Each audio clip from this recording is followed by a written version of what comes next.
The New York Giants are roughly a quarter of the way through their 2021 season, and it's time for our first edition of Panic or Pause, coming up next on the Locked On Giants podcast. You are Locked On Giants, your daily New York Giants podcast, part of the Locked On Podcast Network, your team every day.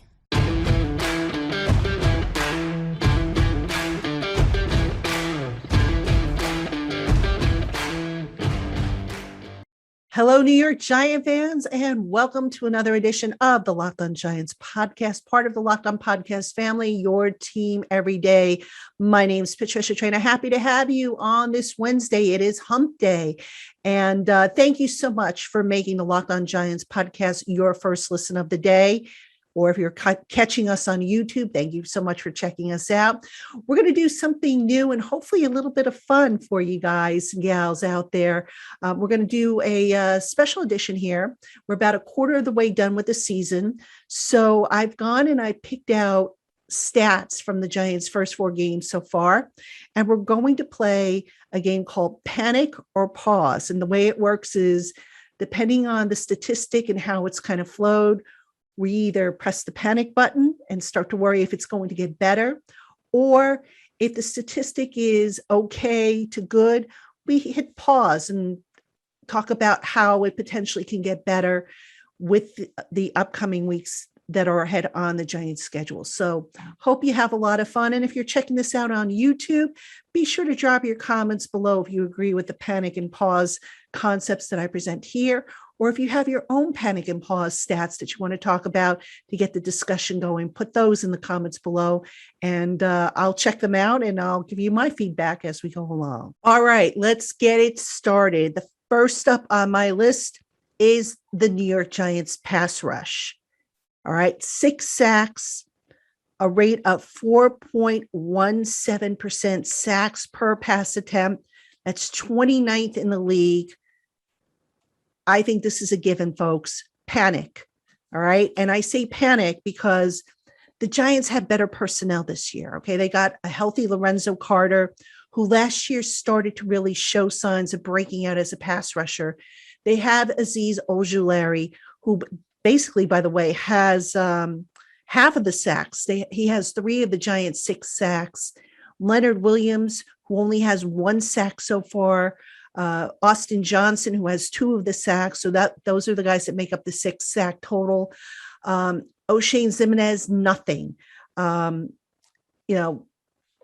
Coughlin hasn't played on the edge all that much, so we can't count him in yet. But bottom line, folks, is the Giants are ranked 29th, and they're just not getting the pressure. They're not getting home with the sacks. So panic, absolutely. But here's the thing. They can potentially improve that. Now, defensive coordinator Patrick Graham has said in the past that sacks come in bunches. And the Giants got off to a slow start last year, if I remember correctly. And then they went on a tear with personnel that basically wasn't as talented as the group they have now. So here are a few things that I think the Giants can do to turn this from a panic to a pause. It's going to get better type of deal. Number one, I've been saying this all along on the show. If you haven't already heard, I'll say it again. Bring the defensive backs in a little closer. There's no reason to be playing guys so deep that they're playing in the next county. And it's like, you're playing with 10 guys on the field. Number 2, the defensive backs, the cornerbacks need to hold their coverage better. I asked James Bradbury this the other day, and he basically said, good question. That's how he started his answer. And then he gave me kind of a generic answer about how everybody has to play better and execute better, yada, yada, yada. Okay, yeah, we know. But if the Giants aren't playing as much man press coverage and they're playing more zone coverage, that's probably part of the problem. This team has just never really been good in zone coverage. I mean, most teams do struggle with zone coverage. The Giants in particular, when you look at the personnel they have, they're better off with that man press coverage wherever possible. And then I mentioned Carter Coughlin before. I think Carter Coughlin last year actually showed signs of being able to generate a pass rush on the few situations he was inserted into the lineup.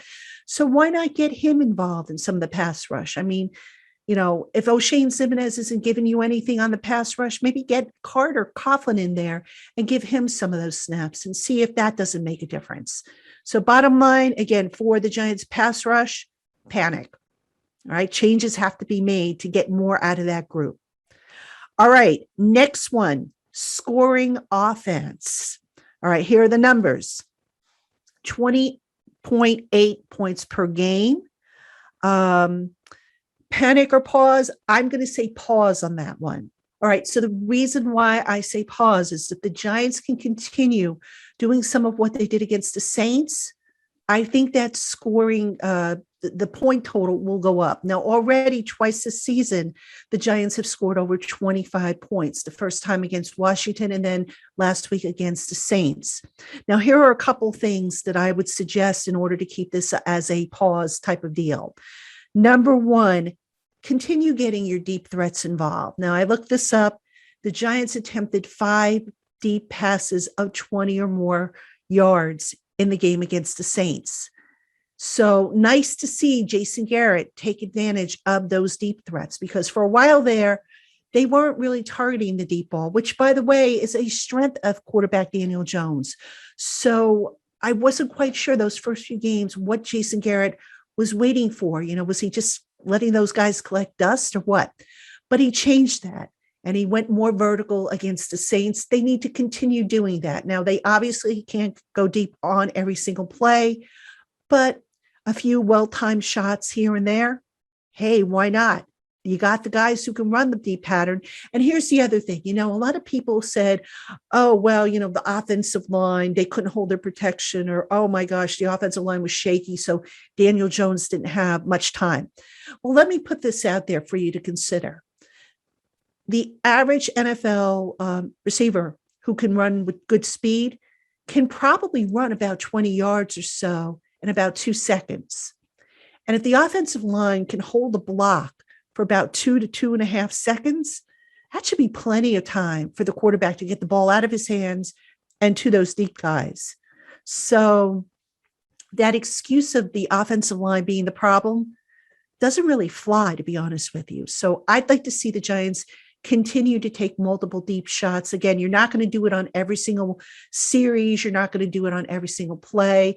You're going to have to pick and choose your spots. But hey, don't be afraid to try it when the opportunities are there. And I just don't think the Giants, prior to this game, that is, were doing that enough time. So I give that a pause for the scoring offense. All right, Giant fans, we have more coming up on today's show. But first, if you do a lot of driving like I do, then you need to know about a fantastic new app called Get Upside. When you open an account on Get Upside, you can get up to 25 cents per gallon every time you fill up at the pump. And over time, that kind of savings adds up.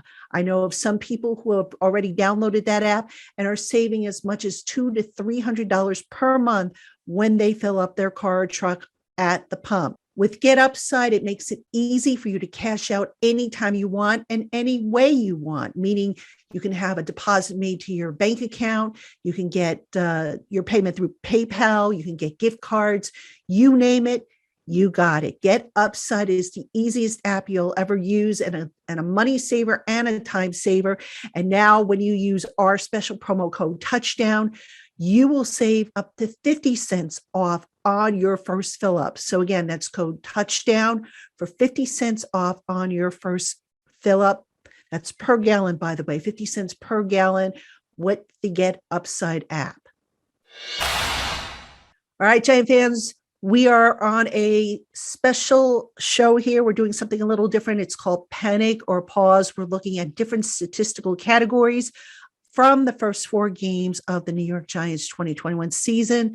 So we'll do a couple more on this segment, and then we have a couple more to close out the show. All right, our next statistical category is red zone offense. All right, let me throw out the numbers for you. 33.3% conversion. And when we talk about conversion rate, we are talking touchdowns, not field goals. That is dead last in the NFL. All right. So can you guess where I'm going with this? You got it. Panic. All right. Why am I going with panic? Well, just in looking at what the Giants do down in the red zone, you've had some mistakes, some missed passes, some drop balls, but the play calling down in the red zone has just been a head scratcher. All right. So, for example, and I include the New Orleans Saints game in this. When you're down in the red zone, the last thing you want to do is you want to be calling for slow developing plays. So that means sending plays out wide, especially when you're going against a fast defense. So what have the Giants been doing? Well, go back to that one red zone drive that they had where they gave the ball to Evan Ingram on a jet sweep. And what happened? He lost yardage. Why? Because the Saints have fast linebackers and they were able to string them out and drop them for a loss. So play calling has been a big problem in the red zone. I think it needs to be sharpened up. You need to throw out that jet sweep to Evan Ingram. Heck, I'd throw out that jet sweep period in that red zone because it just doesn't work very often. All right. So what kind of plays would I run? I might do some crossing patterns. Some rub routes might be a good idea. Running the ball, obviously, is always a good idea, with a fullback, I might add. I know Saquon Barkley, sometimes when you send him up the middle, with the run blocking being how it's kind of been hit or miss. So maybe put the fullback in there, go heavy on that particular instance. But these slow developing plays, they're just not getting it done in the red zone. So until the Giants offensive coordinator, Jason Garrett, changes his thinking, that's a panic for me. So we'll see if he changes his thinking moving forward. All right, sticking with the red zone, let's talk about the red zone defense. All right, this one, 71.43% conversion rate allowed by the Giants defense in the red zone. Again, that's touchdowns, not field goals. 4 straight weeks allowing scores inside of 2 minutes at the end of the second quarter, or I should say in the second quarter or at the end of the game. Not good. So, and that 71.43% statistic I quoted you, that ties the Giants for 22nd in the league. So guess what, folks? That's a panic for me. And there are a few things I think that are leading into this red zone defensive issue. Number one, you tend to see a little bit more aggressive plays, and that's where guys get a little more grabby or aggressive to where they're committing penalties. And I don't want to say there's more panic, but lately the red zone defense, the play's been kind of sloppy. There's been some miscommunications and stuff like that. So they really need to kind of tighten that up a little bit. Guys have been losing guys in coverage. The pass rush, which I mentioned before, that hasn't been getting home. So there's a number of factors leading to the opponent having success in the red zone. And I don't know what the answer is. I don't know if there's one specific answer, but it's something that has to be fixed by defensive coordinator Patrick Graham and by the players. It's also on execution. So the players got to do their part to tighten things up and not be making mistakes, especially, those penalties that cost them yardage or give the opponent the ball, half the distance to the goal with the ball on the 1 yard line. We've had a few of those. So yeah, red zone offense, red zone defense, both of them panic for me. Will it get better? Fingers crossed, because the Giants defense, I don't think, has been playing that badly. It's just in certain spots, certain aspects of the game. Red zone being one. The run defense has been okay. It's gotten a little bit better. The pass defense has been, a mixed bag. Again, we talked earlier about how they're playing so far off. So there are things that can be done to tighten up, not just one particular thing. We'll see if Patrick Graham, the defensive coordinator, can figure it out and get them playing better in the red zone. All right, Giant fans, we still have more to go here on the Locked On Giants podcast. But first, Built Bar is a healthy, low carb, low sugar, and high protein treat that will satisfy your sweet tooth. Choose from 9 amazing flavors, plus the occasional limited time offering available in nut and nut-free varieties. Visit BuiltBar.com and get 15% off your first order with the promo code LOCK15. That's LOCKED15 for 15% off your first order from BuiltBar.com. All right, Giant fans, we have plenty more coming up on this edition of Panic or Pause on the Locked On Giants podcast. But first, get all the latest news, odds, info, and sign up bonuses for all your sporting needs by heading over to BetOnline on your laptop or mobile device. When you open an account and use our special promo code NFL100, you will get a 100% welcome bonus on your initial deposit. Again, that's code NFL100 for your 100% welcome bonus. Terms and conditions apply. BetOnline, your online sportsbook experts. All right, Giant fans, we are doing a pause or panic edition here on the Locked On Giants podcast, looking at some statistics after the first 4 weeks of the season. Normally, this is the quarter mark. If this had been a 16-week season, now that it's 17 weeks, I don't know, we probably should have gone another week, but we'll have other topics next week to certainly talk about. So I thought, let's just stick with the 4 weeks. All right, let's look at our final 2 categories. We have turnovers.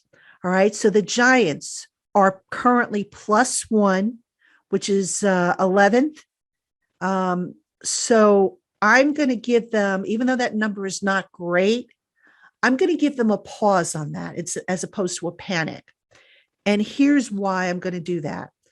The defense definitely needs to have more turnovers. All right, there have been a couple of instances where the defensive backs, for example, have come up short on coming up with a interception that they should have caught. There have been a few, I guess, loose balls that have taken fortunate bounces for the opponent. So the opportunities when they have presented themselves, the Giants defense hasn't cashed in on.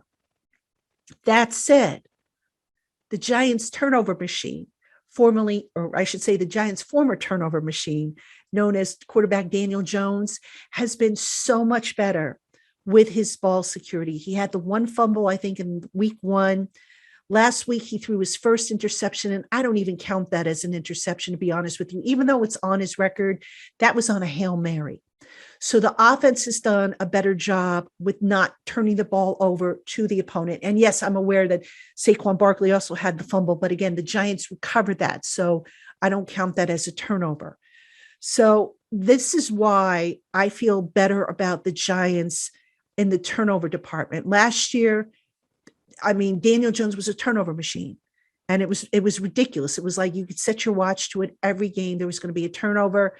This year, he's cleaned that up. Kudos to him on his ball security and the Giants in general. And our final category in pause or panic is penalties. Now, let me give you some stats here before I tell you whether I think this is a pause or a panic. The Giants have had 44 drives. I'm sorry, the Giants have had 41 drives so far in 4 games. So a little more than 10 drives per game. All right. And for our final category, we have penalties. Now, let me give you some statistics here. The Giants have committed 26 penalties. These are accepted penalties, not declined penalties, just accepted penalties. That is tied for 9th in the league. They have 207 penalty yards against, which is 21st in the league. All right, so the Giants have had 41 scoring drives. Of those, penalties have resulted in 13 stalled drives. Kind of not a good stat if you think about it, because if the Giants are averaging about 11 drives per game, or I should say about 10 drives, maybe a hair over 10 drives a game, and they have 13 stalled drives already, not a great stat. Okay. Now, this one, whether it's a pause or a panic, you could go either way on this. You could say, okay, the penalties have been improving, meaning the count against the Giants hasn't been as high, after they had a bunch of penalties against Washington and Atlanta. I think they were a little bit cleaner against New Orleans. They had something like 3 penalties, if I'm not mistaken. So that said, though, I'm going to give this one a panic instead of a pause, because to me, 13 stalled drives, which is the equivalent of really 1 game's worth of scoring drives, the Giants could have maybe won a game if they had played a little, cleaner, a little less, mistake, a little more mistake free. So this one was a tough one. I thought about giving this one a pause, but I'm going to give this one a panic. But I'm going to put an asterisk here because I do think the Giants are trending in the right direction with this particular category. All right, Giant fans. So tell me what you thought about the categories I selected for panic and pause. Do you agree, disagree? If you're watching on YouTube, put the comments below. If you are listening on any of our podcast platforms, Apple, Google Play, etc., send me an email. The address is in the show notes, lockedongiantspodcast@gmail.com. Let me know what you think.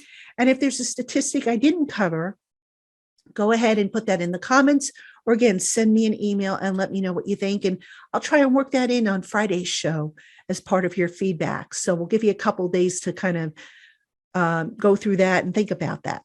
All right. So before we say goodbye, tomorrow we have the crossover show. Marcus Mosier joins me from the Locked On Cowboys podcast, and we're talking Cowboys Giants week 5 coming up down in Jerry's World. So make sure you tune in for that. And as always, I want to thank you for making the Locked On Giants podcast your first listen of the day. Really appreciate you and hope you will check out our content the rest of the week and moving forward. So until then, Giant fans, have a great one, and we will talk to you soon.